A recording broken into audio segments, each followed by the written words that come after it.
Welcome back to the channel. In today's video, we're going to be going over the #1 player in the world's Call of Duty Modern Warfare 3 settings. We're going to be showing y'all the best settings here they use in Modern Warfare 3. As y'all can see right here on the leaderboards, I have 280,000 kills.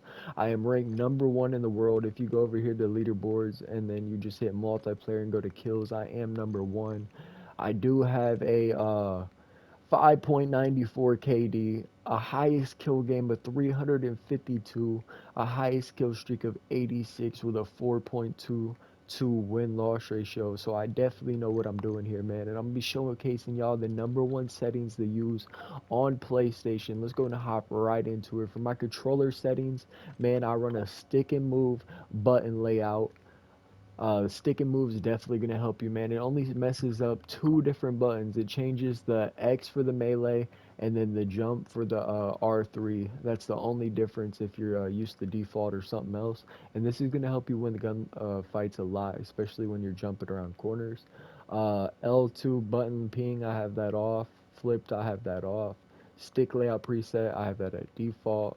Controller vibration, I have that off. I hate controller vibration.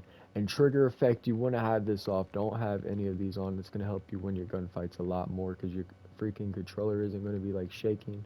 Let's go and hop straight into the dead zone settings. For our dead zone, man, we got the left stick and the right stick at 5.5. Both of these at 99. And then our L2 button dead zone, we got that at 13. R2 button dead zone, we got that at 67. For our aiming, these are the main stuffs y'all want to be seeing right now. We're running a 6.6 sensitivity with the ADS sensitivity multiplier to 0.75. For our tactical stance, we have that at 1.0. Aim response curve type, fellas, you want to run that dynamic. Dynamic is going to help you a lot. Fast starting movement that slows down to aim rate. It's definitely going to help you a lot. These are just the basic ones right here. These are all just basic. I don't mess with these.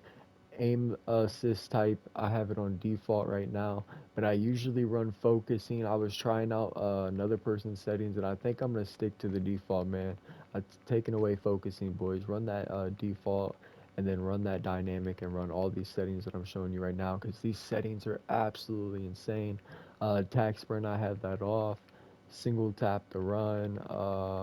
And then the rest of these, I'm pretty sure, are just basic settings. Besides, I do have play with tap to interact on compared to tap to hold. But other than that, man, these are the #1 player settings. A lot of people want to know how I'm getting my callers to pop up. I'm gonna go ahead and show you that as well.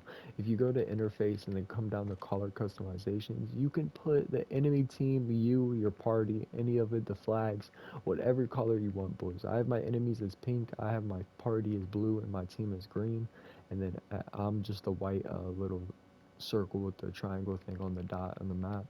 But other than that, these are the #1 player settings in the world, man. Let's go ahead and hop into the graphic settings real quick for y'all as well. World motion blur and weapon motion blur, you want those both off, bro. Look how clear it is to the left of the screen compared to the right. You don't want that blur on either of those. You could tell the difference right there. You want both of those off. Film grain, you want that at 0.0. Depth of field, you want that off. This can stay on. You definitely want to play on 120 hertz if you have it. I'm playing on 120 FOV, and then you want the camera movement at least 50%, bro. Don't have that on 100 or 75. You want those be both on at least than 50%. And these are the #1 controller settings for Modern Warfare 3, man. I run a 64 brightness, and I'm pretty sure we went over everything here, man, from controller settings to just the basic quick settings right here if y'all want to see these again. Master volume, we didn't go over the audio. We'll go over the audio real quick. For my audio, I have most of this all turned off because I stream and it's just super loud and annoying, man. You don't really need these to be up too loud. If you're playing Warzone, you definitely want to turn this effects probably to about 70, I would say 78 to an 80, somewhere around there. And then your master volume, you definitely want to put that back up to about an 80 as well if you're playing Warzone. But for multiplayer, you don't really need that high of volume, especially, I mean, if you're playing for kill streaks, for nukes or something like that, definitely turn your volume up. But because I stream and I can barely even hear my homies talking and stuff like that, I do have that down a lot lower than what it should be. But other than that, these are the #1 player settings in the world. I hope y'all enjoyed today's video. If y'all made it this far, make sure y'all hit that like button, subscribe. And we are going to be going for some crazy ranked gameplay, maybe hitting iridescent. Hopefully, maybe even top 250. We're going to be grinding over there. So if y'all want to see some of that, make sure y'all hit that like button, subscribe, turn on noties, and I'll catch y'all on the next one. Peace, boys.